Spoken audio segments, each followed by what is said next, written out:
Eine der wichtigsten Fragen der Menschheitsgeschichte ist die Frage nach dem Beginn des Krieges.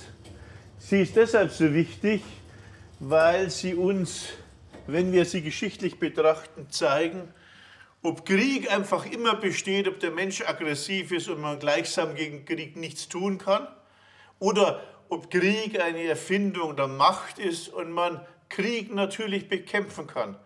Und deshalb stellt sich die Frage nach dem Ursprung des Krieges. Und wir können eben nicht den Ursprung in Ur und Uruk vor 5000 Jahren suchen. Hier müssen wir weit zurückgehen. Wie kann man aber erkennen, dass Krieg stattfindet oder dass es Aggression gibt? Natürlich kennen wir Schädel, die Traumata aufweisen, wie von Atapuerca, die also ganz, ganz alt sind. Aber handelt es sich hier um Krieg oder handelt es sich hier um bloße Aggression? Und was sind die ersten Waffen? Sind es Pfeil und Bogen? Dann wären wir hier im Jungpaläolithikum und Mesolithikum, aber mit Pfeil und Bogen kann man auch jagen.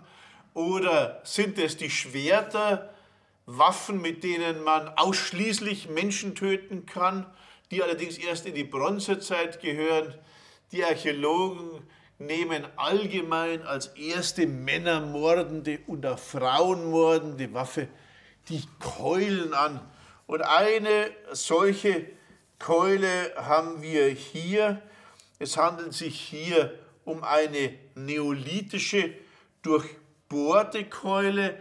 Die Keulen treten aber auch schon mesolithisch auf. Mesolithisch heißt vor 8.000, 9.000 und 10.000 Jahren, in einer Zeit, als die Menschen sich noch jägerisch und sammelnd ernährten. Und im Unterschied zu den neolithischen Keulen, die hier gebohrt sind, sind die mesolithischen Keulen meistens aus Quarzit, einem etwas härteren Gestein, und meistens gepickt. Keulen kann man natürlich auch, und das wurde auch getan, als Netzsenker interpretieren, als Beschwerung für einen Grabstock oder Ähnliches.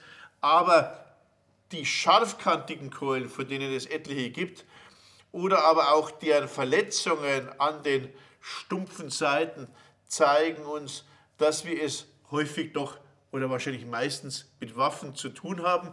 Und darauf weisen auch die Traumata der Schädel hin. Wenn Sie so wollen, ist die Keule tatsächlich die älteste Waffe der Menschheitsgeschichte und auch eine der einfachsten und aber auch eine der fürchterlichsten, da sie natürlich schreckliche Verletzungen zeitigt. Keulen gibt es über mehrere Jahrtausende. Wir dürfen aber nicht glauben, dass Keulen ausgestorben wären. Sie werden natürlich heute im Kriegsarsenal und im Waffenarsenal nicht mehr hergestellt. Aber weil sie so effektiv und so brutal waren und vor allem den Kampf auf kürzeste Distanz ermöglichen, gibt es zum Beispiel im Ersten Weltkrieg Tausende und Zehntausende von sogenannten Grabenkeulen. Keulen, die also für den Kampf im Graben hergestellt wurden, und zwar individuell durch die einzelnen Soldaten, je nach Verfügbarkeit von Material, weil es einfach schwierig war, im Graben mit Bajonett auf dem Gewehr oder mit irgendetwas Größerem zu kämpfen. Hier sind Keulen immer noch das Einfachste. Die Keule hat also eine Karriere, eine traurige Karriere von mehr als 10.000 Jahren. Und eine dieser Keulen haben wir hier. Bei uns gibt es viele, viele Dutzend an solchen Keulen aus neolithischen Siedlungen. Die Keule aus Goldschau, die wir hier haben, zeigt eine steckengebliebene Bohrung. Wie wurden solche Bohrungen gemacht? Man nimmt einen Holunderstab und bohrt mit dem Holunderstab und Sand, den man als Schleifmittel verwendet, ganz langsam ein solches Loch in den Stein. Ein Vorgang, der hier abgebrochen wurde. Und das zeigt auch eine konische Bohrung. Das heißt, der Holunderstab nützt sich ab und der Durchmesser wird immer geringer. Und einen gewissen chronologischen Unterschied im Neolithikum sehen Sie bei diesen Keulen dadurch, dass sich die Bohrtechnik verfeinert und verbessert, sodass die Bohrung am Ende nicht mehr konisch, sondern insgesamt ziemlich gerade ist. Die Steinkeulen spielen vor allem im Neolithikum eine Rolle. In der Bronzezeit und in der darauffolgenden Eisenzeit sind sie weniger wesentlich. Wenn ich sagte, dass in der Bronzezeit steinerne Keulen eine geringere Rolle spielen, so stimmt das natürlich, aber hölzerne Keulen spielen hier weiterhin eine große Rolle. Diese Holzkeulen sind bislang wenig beachtet und sie sind auch selten erhalten, weil Holz natürlich durch die Jahrtausende verfällt und sich nur in feuchtem Milieu gut erhält.